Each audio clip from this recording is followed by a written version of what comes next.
La ventada que fa sobre les nostres comarques m'impossibilita fer el pensament des del terrat de casa. Ell vol passar desapercebut i codejar-se amb la patronal i entre els seus cercles més pròxims, però per molt que ho intente, el president encarregat no pot eludir la seva responsabilitat adquirida de tornar a la normalitat les comarques afectades per la barrancada i la riuada d'ara fa 454 dies. Ell vol passar desapercebut, però li resulta impossible, mantenint com ha mantingut els mateixos vímets al front de les conselleries del seu govern.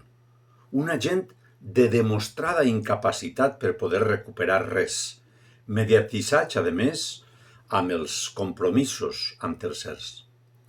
Fa temps que ho vam dir. En deixar el parroquià del Ventorro la més alta responsabilitat, el poble valencià ho ha dit ben clar. Volem votar.